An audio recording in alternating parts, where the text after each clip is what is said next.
Hello, everybody. Welcome back to Titletown tonight. We are in episode 7.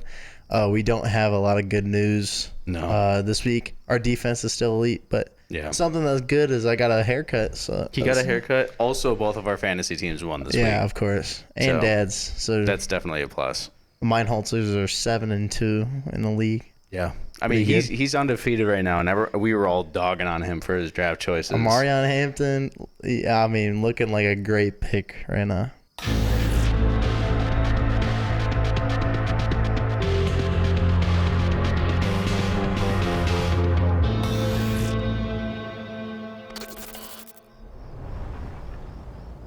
Yeah. Oh, my God. But we'll get into that later. I wanted to open up this week with the biggest letdown in the history of letdowns. Even worse than that one time I brought a girl home from a bar after 17 shots of whiskey. But so the Packers, they allowed 5 sacks on Sunday night. It was pretty rough. Honestly, it felt like more than that. It felt like more than that. It just felt like the pressure did not stop all game. There was not like a single snap that seemed like a clean pocket. Yeah. It was just a really frustrating. And even when we were up 10-0, I was like, what the fuck is this game? I did not like what was going on.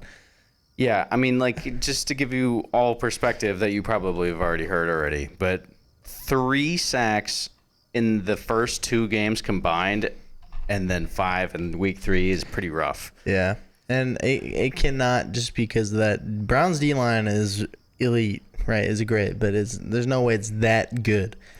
It was a very frustrating performance by our Packers O-line. It was, yeah. The O-line definitely was the bottleneck in the entire offensive operation, especially considering Matt LaFleur's play calling, which we can get into right now. I mean, 63% run rate in the fourth quarter, 6 straight runs on 1 possession, which was a 3-and-out. The whole reason why this offense is so dynamic is because you have all of these diverse targets. Yes, I understand that the O-line is collapsing consistently and you can't buy any time at all. But I don't know if the solution is to run it up the middle against that D-line every single time. No. You're telling me, I mean, Jordan had a good run. He could have easily had way more rollouts to start the game. Yeah, he had 2 read options, which I thought was pretty dope. I think they need to implement that more into the offense because Agreed. I've always thought, we need to utilize Jordan's legs a little bit more. But I mean, look at it like this. I mean, Jordan Love yards per attempt, 10.1 in week 1, 9.1 in week 2, and then week 3 against the Browns, 6.2 yards per attempt. But it's a tremendous drop off. Yeah, the difference is that he had designed run plays this time rather than just taking off from a clean pocket. Yeah, but I think when you watch that game and you're not just being a scoreboard watcher at home, like this game didn't feel like we really were in control in the second half at all. I mean, being up at half was concerning, I guess you could call it, purely just because it's just this was supposed to be a shut and close game, and I didn't really think about it that way. Even going into the game, I felt like this was going to be a closer one because I know the Browns defense is fairly elite, and those who shit on the Browns and all that, I get it. But when you really take it player by player, I mean, regardless of who's the defensive coordinator, that team is going to fuck some shit up. But clearly they knew what the game plan was going into it. They carried out a great defense, which really carried the entire team. Quinshawn Judkins was the only person on the offense that made any semblance of a difference. So in terms of what this means for the Packers moving forward, I mean, I think this is one you got to shake off. I mean, I don't want to say that this was somewhat of like a throw because that's just a stupid take, right? But you could look at the last 3 games and just see an incredible offensive breakdown in terms of play calling. And it was I know we can blame Matt LaFleur all he wants, and something I said during the game is that we need to stretch the field. But I was thinking, like, how the hell are you going to play call without an offensive line? Like, you need time unless you get these dink and dunks, whereas he was trying to do. Yeah. But Jordan didn't have any time to throw something downfield. And if that is the case, if they did, well, I mean, you got Aaron Banks and Zach Tom with injury coming in from last week with Zach Tom with a torn oblique trying to play anyways. I can tell that they were. I mean, if this is the case, it would make sense to think that they would game plan around a shitty O-line,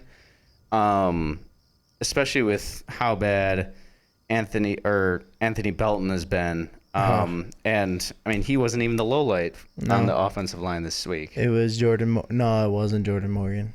It was Jordan Morgan. I mean, he was. We can go over. I got the PFF grades. I mean, Morgan had a 40.7, which was I think there was someone that had lower though. Rasheed Walker had 34.1. Yeah, there we go. On the PFF grades. And something I do want to mention, 34.1, let's keep that in mind. Rasheed Walker last week, in a reporter asked him, what do you think of the season? And he said, I think we can go undefeated. Yeah. I mean, I think this could be a game. I think I'm kind of glad we lost just to humble the fuck out of the team a little bit. Yeah. You can't be an NFL player saying that you think you can go undefeated, because you can't have a team mentality. You got to take a game at a time, like Matt. Yeah. I mean, just in general, like that's a common philosophy to win football is one game at a time. Yeah. Everyone preaches that. I mean, it's any given Sunday at that point. I agree with you. You can't be a team going into a week with a mentality that you're gonna win it all, and you've only won 2 straight games. Yeah, no, exactly. It just, I don't know what that does to Rasheed Walker's mentality before and after those comments, especially because of the loss. But I can't imagine they're inherently positive. So yeah, I mean, Russ pass. We did 55% pass, 45% run for weeks 1 and 2, and then 63% run in the fourth quarter versus the Browns when we did not have that much separation in score. I mean, Josh Jacobs can get fucking anywhere. It was so annoying and frustrating to watch. Less than 2 yards a carry was very unfortunate. And you would think, like, I only really saw Emmanuel Wilson on a few drives. I think we could have definitely incorporated him into a multiple back system or a formation. I mean, we were kind of only doing ISO with the runs for the most part. Romeo Dobbs, team low, 51.3 grade among wide receivers. So that's pretty unfortunate. What did he do? He didn't do anything. Just bad route running or something? Probably about bad route running and probably blocking is my early guess, and how they brought it all down. I mean, Jordan was under constant pressure, and yes, the elephant in the room is he threw one of the worst picks you'll see in a long time. But you have to blame the O-line for this game in general. Oh, absolutely. If you it's such a casual take to say, oh, this one play, that this one interception, the first interception of the season, mind you, is the entire reason why the Packers lost. I mean, if the O-line was as healthy and as shaped up as it was in weeks 1 and 2, this wouldn't even have been in game. Yeah. And you have to obviously give credit to the Browns defense. It was absolutely phenomenal. Newsome was lights out.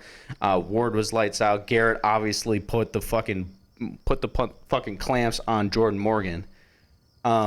Which, another thing. I mean, Jordan Morgan's this is really his first welcome to the NFL full snap game, and he's against the best pass rusher in the league.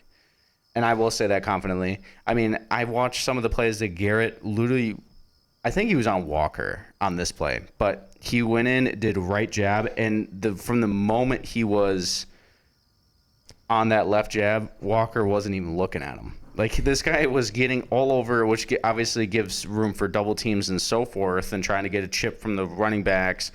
leaving wide open spaces up the middle from a lot of their other defensive linemen. I mean, we talked about this in previous episodes with the effect of Micah Parsons. You can only imagine that it's a very similar, if not slightly heightened version when it comes to Myles Garrett, when the entire defense is reliant on the defensive line really holding it down. Well, I mean, isn't all defense relying on the D line? Not entirely. I feel like as a defense, our defense relies on the D line. I mean, sure, yes, but that's because we don't have superstar talent at cornerback. Yeah, we have a lot of serviceable people, but that's just the scheme that we're in. Yeah, and especially the only reason why our defense is able to operate the way that it does is because of our linebackers like Cooper. I mean, he can stretch the field. He can go from hash to hash and be there. Our defense did great again this week. I mean, holding the Browns, which albeit is a shitty ass offense. The only reason why they scored was Quinshon Judkins bailing him out. Nah, they didn't even get a touchdown though. The touchdown was off the pick, which was like right next to the goal line. And I want to go into the points of emphasis on the penalties in just a moment, because I think the officiating in this game was absolute fucking dog ass. And I'm not just saying that as a biased Packers fan saying like, oh, we were cheated out of this game. There's definitely flags on both sides that should have been called, in my opinion. Yeah. But just going over the defensive PFF scores, Kingsley Enagbare 90.4 was absolutely phenomenal breakout performance. Lucas Van Ness 89.8, very close. He was very disruptive. Micah Parsons was steady with 82.1. Quay Walker had good all-around impact with 81, and Keyshawn Nixon was the big liability on defense with a coverage score of 57. So it's really unfortunate to see this 6-7. You did the motion too, on accident. You didn't even notice. You said 67, 57. Yeah, I said 57. Dude's getting his brain rotted. Don't you know what you're talking about before you got this? Brain stew. I'm talking about Huzz. Yeah, you know. You got too many of them. It just don't stop. Yep, everyone knows that I carry around a full roster of Huzz. Too much Riz. God, I definitely just don't stay in inside the back and watch of movies. My Huzz. That's what he was saying. I wasn't saying. He was singing that shit. He was singing that shit before the pod. In the back of my Huzz. Dude, this guy is so cringy. It's unbelievable. I have to sit here with this man. Cried. My God. This is a football show. What are we talking about the Huzz? Did we go over that Browns game enough? Because I want to talk about the next game because I just don't want to think about losing so much. Okay, there's a few things I wanted to go over. Where is it? I mean, the Cowboys game is going to be hype. We're in Lambeau South. I want to at least bring up the penalties that were on that Browns red zone drive, and they were at the 1, and then they were at the 10, and they're moving up and all around, right? I think those back-to-back penalties on the Packers were bullshit. But I agree. I also think that Josh Jacobs fumbled the ball. I don't think that happened. I think it happened. I don't think that happened. I think it happened. He had both hands on the ball on his chest. Just because another player is close to the ball does not mean it's a fumble. What more can he do to possess the ball? I just have a feeling that there wasn't enough evidence to bring it in. No, that. I just have a feeling is the center of all arguments. I have a feeling. You know, that's the strongest evidence you can give for an argument is I have a feeling. Really? Yeah. Oh, it's true. Okay. Try it in a debate. Yeah.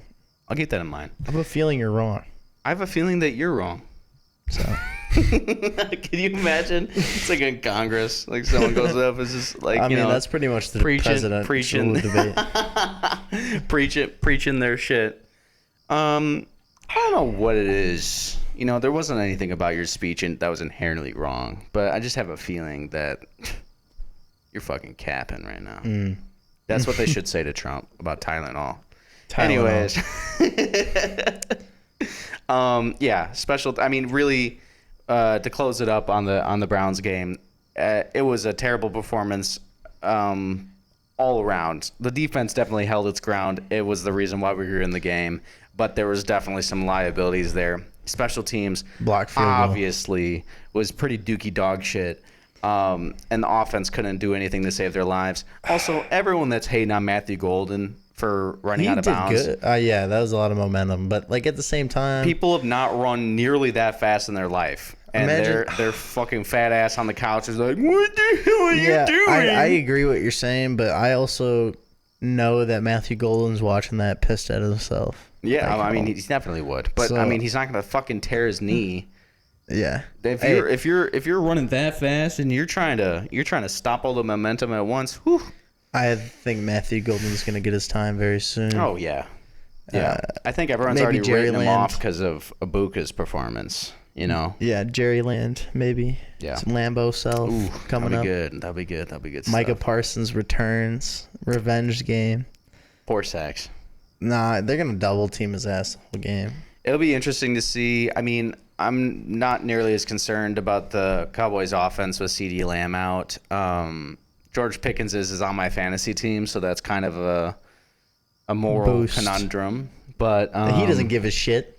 You just want those fantasy points. Well, okay, here's the deal. If they did score any points, or if they scored any touchdowns, it has to be the George Pickens. Yeah. Otherwise, it's not cool, and I hate it.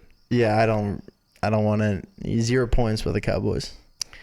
I mean, they got shit on by the Bears. What do you think is your biggest concern that rolls over from week 3 that could and probably will be present in week 4 against the Cowboys? Okay. Jordan Morgan. I mean, I've been talking about him. I don't know what Aaron Banks' status is. I need to definitely look into that a little bit more. But, yeah, I mean... She Walker looked... everyone on that O-line was bad, but certainly they can't be that bad again, right? They cannot be that bad. They probably ran so many suicides the last few days. Man, they probably lost 10 pounds a pop. And then they ate 10 pounds they engorged it. Of grits, because that was a part of the punishment. You just got to eat grits. They got to eat a week-old turkey. Flavorless grits. They got to eat a week-old turkey with no seasoning. Just boiled turkey. A whole boiled turkey that they eat the whole thing. Nummy. Yeah, no, I agree. And with everyone knows how incredible of an individual Jadeveon Clowney is on the field. I can't believe it's funny. It's just like, the jokes write themselves at that point. Mm-hmm. But yeah, without George Pickens there, Jake Ferguson is definitely the number one threat in my opinion. 15 targets this week. And ridiculous. Statistically, the Packers have been the worst against tight ends in terms of like their defensive production. Yeah. Which is interesting considering our linebackers. It's probably more of an assignment thing over anything. But yeah, Jake Ferguson, absolute dog. I can't believe I dumped him off my fantasy. I mean, my tight ends going into the year were looking fantastic, so I didn't have a problem with it. But yeah, he's been doing fantastic. Defensively, how have the Cowboys been doing in your opinion? No, bad. You can't let the Bears score 31 on you with a struggling offense. Yeah. And it's like, I feel like we go in and out of this. We had a little bit of it last year with the Bears where everyone's like, oh, shit, they're clicking. They're getting it together. And then, like, they go on a few game stretch. I mean, but you could definitely tell the difference between them being good last year and them being good this year. They definitely have a lot more discipline, but I haven't. No, you didn't watch the game. You didn't watch the Yes, I did. Yeah. Compared to last year? The play calling was elite. You don't think the discipline between the Bears is this year better, and last year is different? I think the main thing was the play calling. You could tell. There's a massive difference between Eberflus and. Yeah, Eberflus was defensive, but he still called plays. I think for the defense. I think you're wrong. I don't know. I have a feeling that you're wrong. If anything, see. That in the industry is if what a we like to defensive call. head coach is calling the callback. offensive plays, I'd be It's very something concerned. that we use to bring light back to a previous joke and recycle it for the sake of, oh, I see what you did there because you gained context from the situation.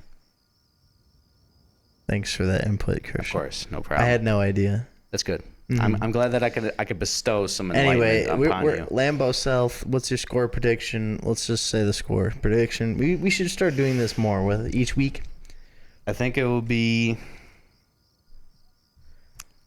28-24. I was gonna say 38-24. Maybe. I was honestly thinking that too, but I'm like, it has to be closer. It's Jerryland. I mean, we're so good in Jerryland. No, it's home field advantage. Yeah. And we know how the Packers fans travel. Yeah, especially in Texas. No one's going to a damn Cowboys game after trading away their Pookie Bear. Yeah, and not having CD. Mm-hmm. Yeah. It'll definitely be an interesting one. Tim the Tap Man will be in the crowd. Wow. So maybe we'll get the timid titty That'd man be hilarious. cam. Titty man cam. Like him just fucking raging. He just looks banging up against the box. Looking like a fucking fat tomato. He's in one of those family boxes. Seeing him banging up against the glass would be insanity. You can hear him from like the other side of the stadium. It's just crowd noise, and you just see him melting down, just in tears. Dude, that would make my whole life. I'll tell you that right now. It's 42-10. Oh my goodness, yeah. I mean, Josh Jacobs definitely has to pick it up. He's definitely off to a slow start this season. I'm not overall concerned. I'm not I mean, I just saw the graphic earlier that like 93% of his yards have been after contact. I think most of this is the run blocking rather than Josh Jacobs' fault. Well, I agree, but that's part of that equation. Well, I mean, think that's if we the get third him, most out of any running back. I think if we get him more into the pass game, we just need to have him build some momentum. And then after that, I feel like the rest will take care of itself. Because he's, one of the best backs when it comes to being an open field, especially considering his size. Yeah. So that'll be interesting to see. Obviously, Golden's got to take some steps. We just have to be better on blocking all around. I don't remember if I told this to the pod last week, but I got Josh Jacobs. I don't know if I... You got Josh Jacobs. I got Jamar Chase. So, I know that Joe Burrow's out. But listen. Did we talk about this? Did we talk about this? Probably. No, because we talked about how you fleeced Dad. Yeah, you got James Now Cook. he's got to listen to you 2 weeks in a row saying that about you fleeced him, even though he's undefeated.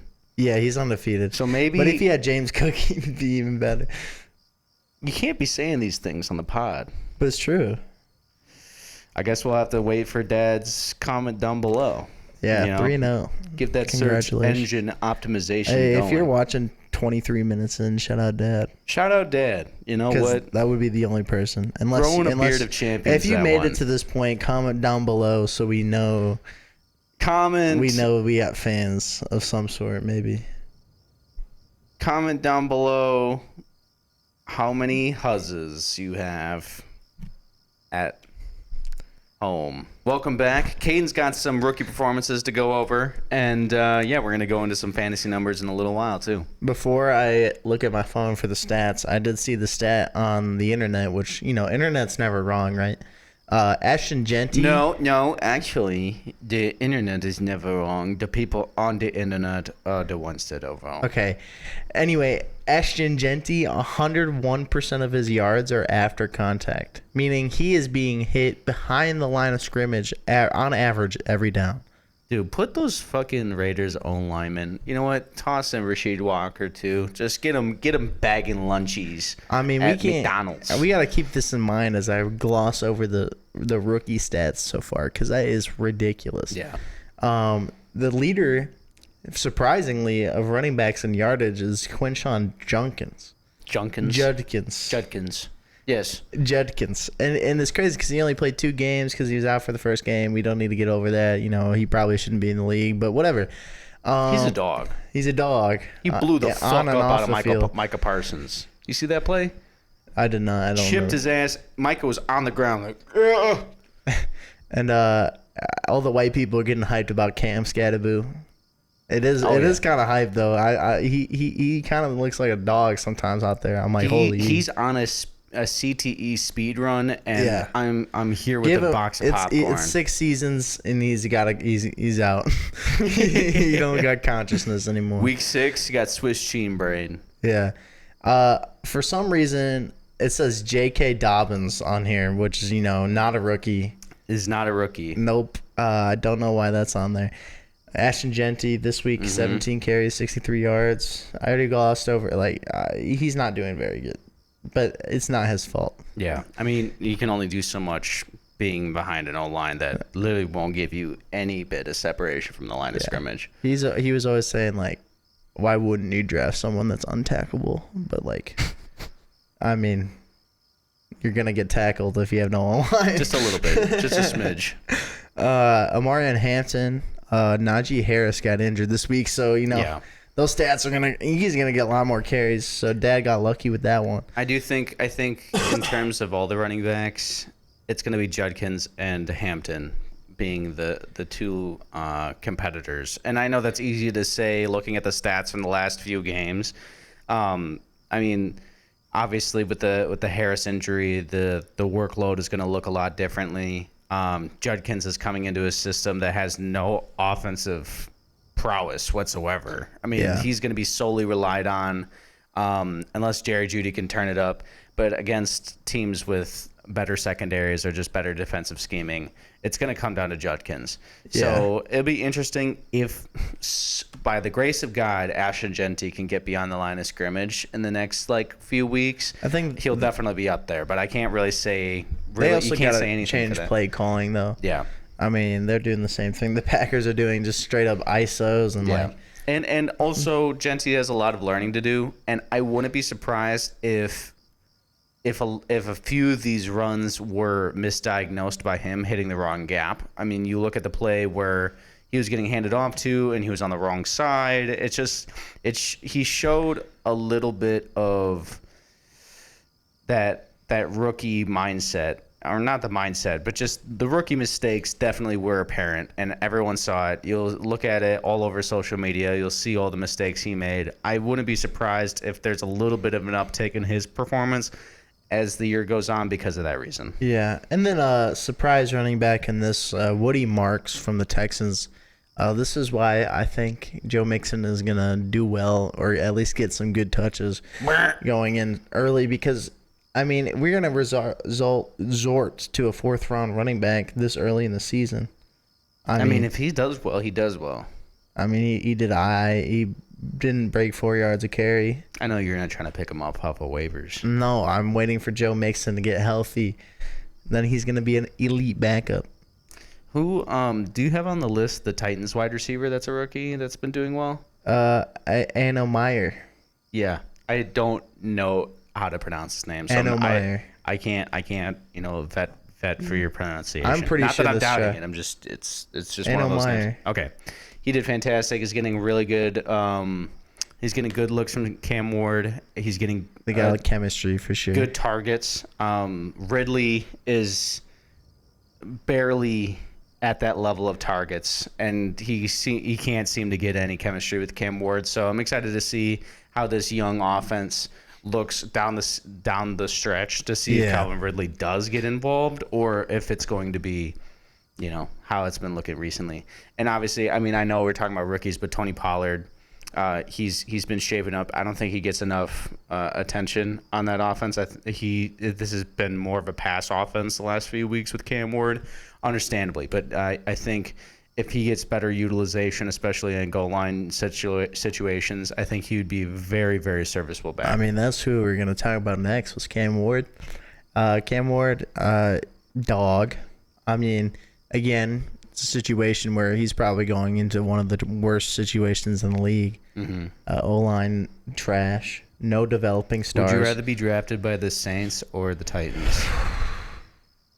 I got drafted by the Saints in Madden, so. So that's your answer? But I would do the Saints, because think about this. You got Chris Olave. Jawan Johnson's pretty fucking good, I think. And that's about it. But and Alvin Kamara. Like, they got 3 decent players to throw to. So why are they ass? because their offensive line's trash. They got no quarterback. Their defense is mid. Actually, Demario Davis is like 86 and a half years old. Wow. That's got to be a record. Yeah, I mean, I think the Saints have been cursed since Bountygate. That's just my opinion. But so I'd rather be drafted to the Tennessee Titans. Why wouldn't Sean Payton get cursed for that? Why would the Saints get cursed for that?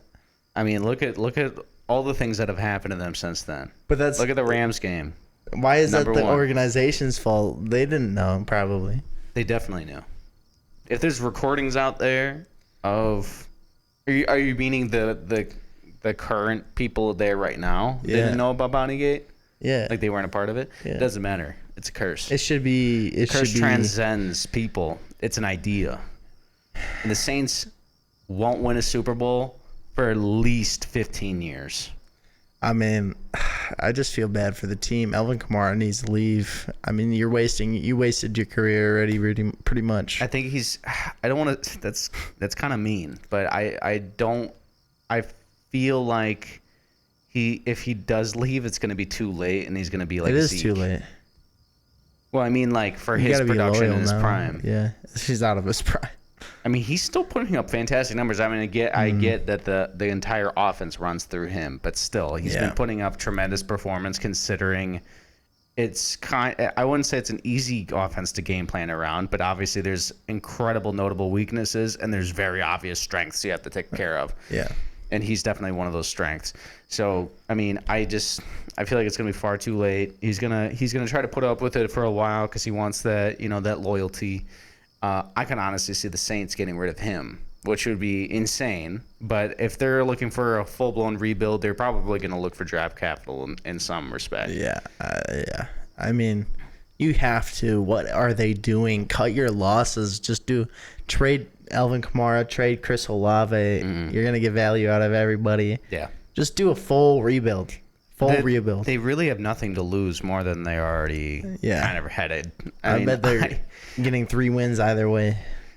It's really unfortunate because I know I talked about this last time, but looking at their schedule and like picking out all of their records, it's kind of bizarre to me that it's not bizarre. It's just sad to see that I picked them winning only 3 games this season. They didn't win yet, right? Their own 3. I'm not positive.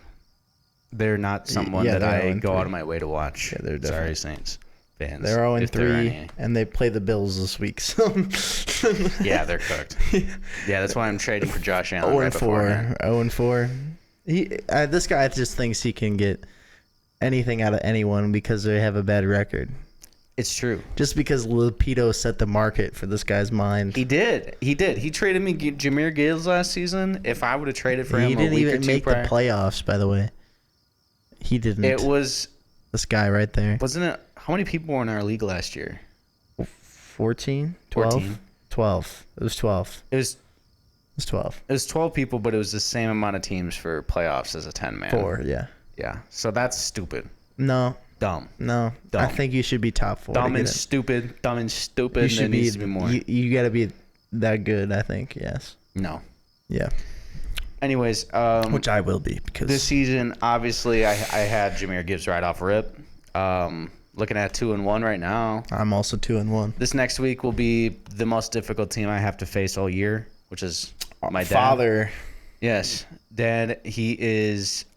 He's undefeated, and his top 4 flex players have been scoring over 20 points. Yeah. Fairly consistently. So that'll be interesting. I just acquired Jamar Chase. Yes, I do know that his value dropped significantly without Joe Burrow. But I think Chase Browning will turn around, or Famous Jameis will get traded, and he'll get 50-yard bombs once a week. Yeah, no. Yeah, that'd be dope. But I think my team is so much better than yours. Okay, it's your not cap. even funny. I'm gonna let me read this off. James Cook. Let me read. Okay. Josh Jacobs, AJ Brown, Zay Flowers, Justin Jefferson, Trey McBride. Okay, you listen to my team now. Okay, I'm starting Daniel Jones this week. Damn. I'm starting Daniel Jones this week. Got Jahmyr Gibbs, Derrick Henry, Jamar Chase, George Pickens, Zach Ertz, Tony Pollard in the flex, Bills defense. Everybody will say that my team is better. That's incorrect by an absolute. Both of my receivers are better. Margin. Both of my receivers better. My tight ends are better. My bench is way better. And than one yours. of my running backs are better. I don't agree with you. Josh Jacobs. How much are you projected this week? Look. One way more than you. I know it.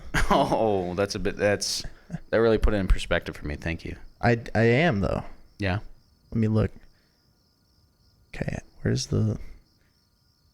While we're waiting, we want to go over the sponsor for today's episode. Meow. 132.3. Let me see that shit. Okay. Yeah, he's projected more, which is stupid. By like 10. So. Stupid. I mean... It's stupid. No, my team is that good. I don't think you understand Justin how good my team is. Jefferson's going to get the clamps on him. I mean, come on now. I mean, Carson Wentz ain't doing shit. I'm sorry, even against the Pittsburgh defense. He just... Oh my God, you're done. He's cooked. Anyway, your team's buns. I have more points scored than you this year too. So I don't want to hear it. Listen, and I have more points scored than you this week. My team has to ramp up a bit. Yes, Derrick Henry's got to stop fumbling the fucking ball. That's not the reason why you're. It is the big reason. Yeah, but I mean, my team's better. That's 15 points over the last few weeks that I've lost just from him fumbling. No, it's 2 points of fumble, so it's 6 points. No. Yes. No. Yes. No. Yes. No. You lost because the last fumble he recovered and it was a 5-yard loss. It's 2.5 points. Then. No. Yes. No. He didn't recover one, right? Unless he fumbled 4 times. I don't know. You explain me going from 15 to 10 points. I don't know. Okay. Well, I don't think you went to 10. You went to 12.5.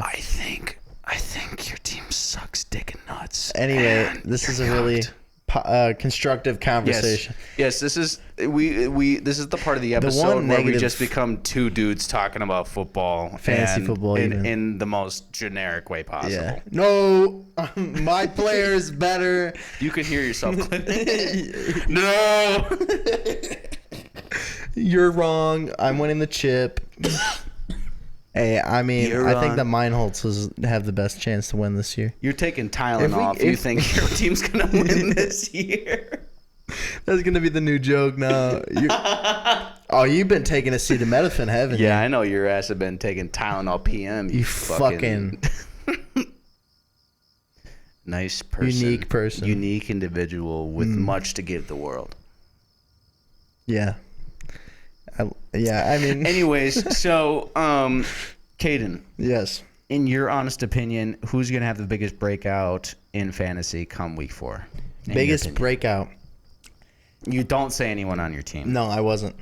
Matt, I got to say Matthew Golden. It has to happen now. It has to.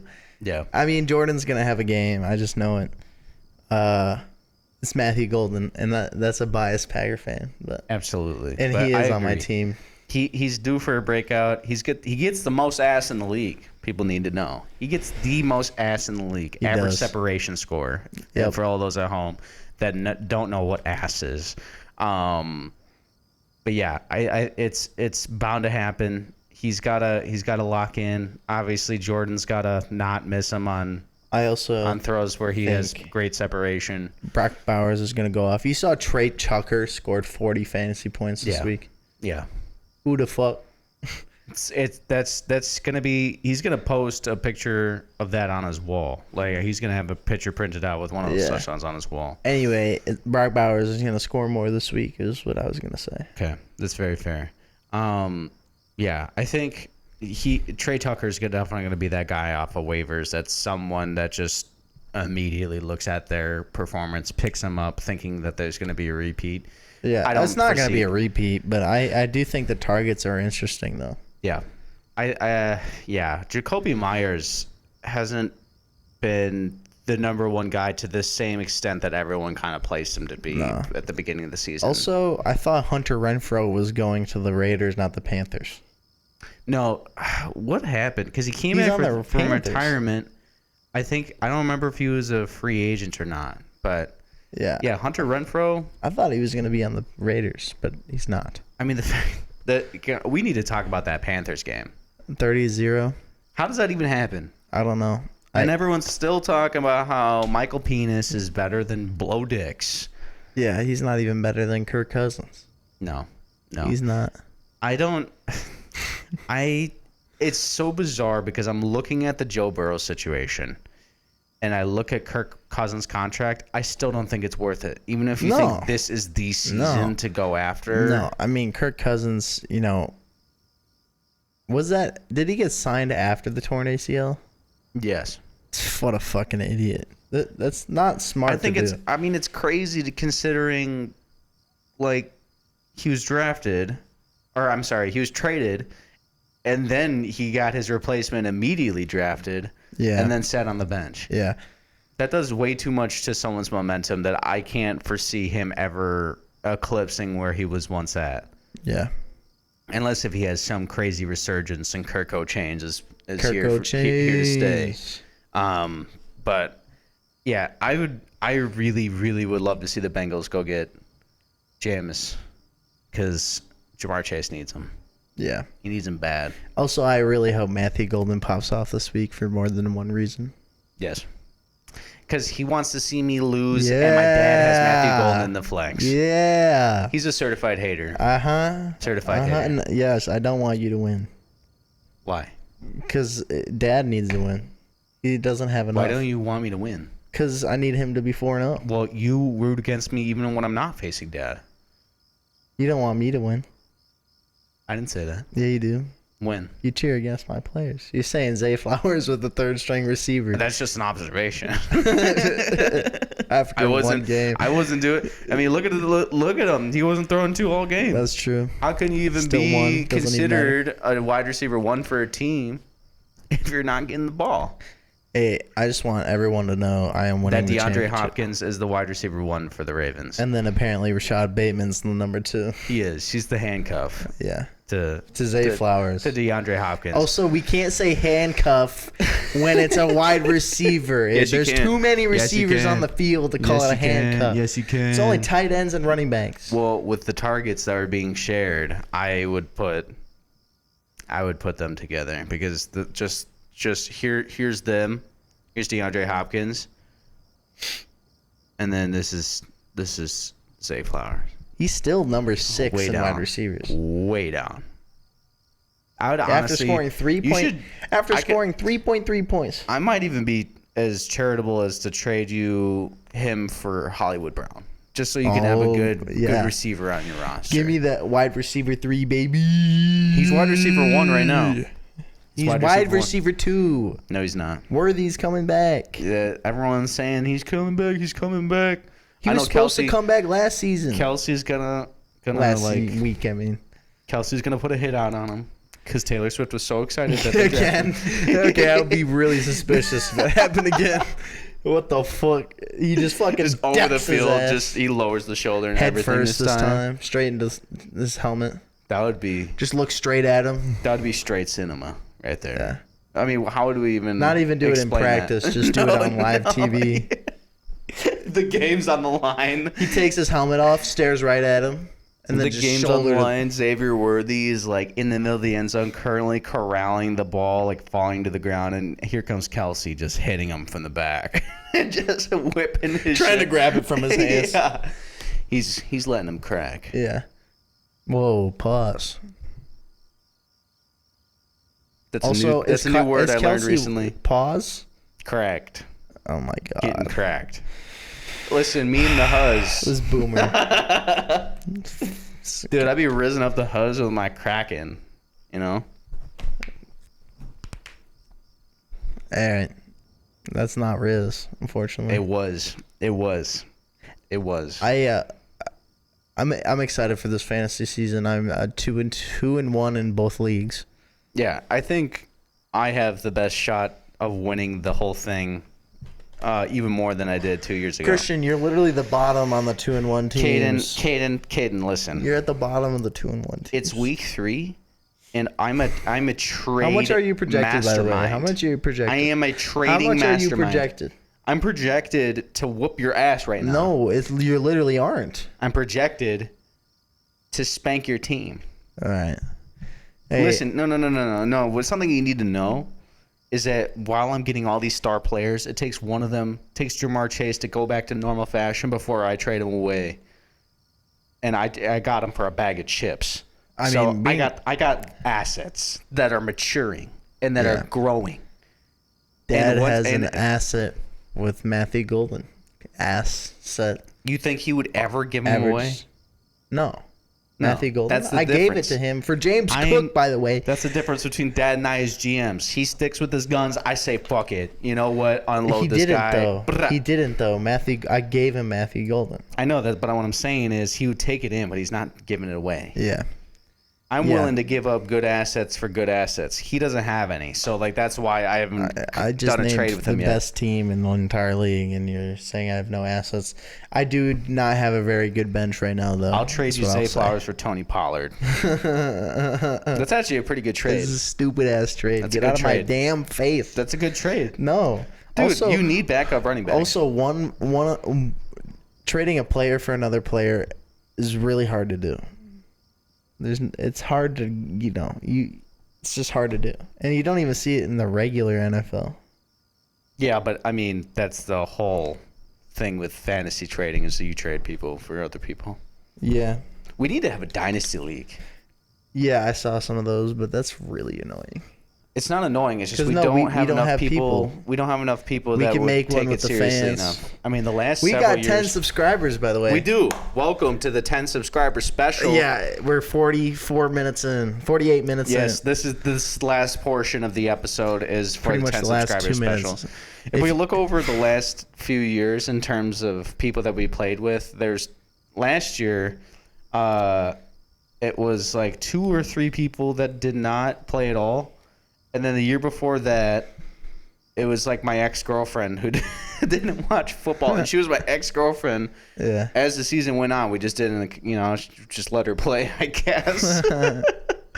That's funny. And then this year, I mean, we have Tarkin's Titty Lickers. Who's 2-1. He's 2-1. He won by 0.04 points this week. I know, I saw that. That's actually one insanity. Passing yard. A single passing yard. That is absolutely insanity. Who else do we have? I mean, Lapito, he watches the games. He's been putting his lineup in. He's just kind of a dumbass. Lapito, you're a fucking idiot. Lapito? No, I know you're not watching. You're not an idiot. You're not watching. He's not. But no. I love you, Lapito.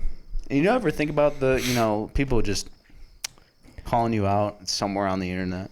That could be the case. Or just in real life all the time. He's probably calling you out right now for your terrible takes on your fantasy team. Why am I that good then? Why am I the best team in the league then? You're not. I'm projected the best team in the league at the moment. I'm not. I am. You're cooked.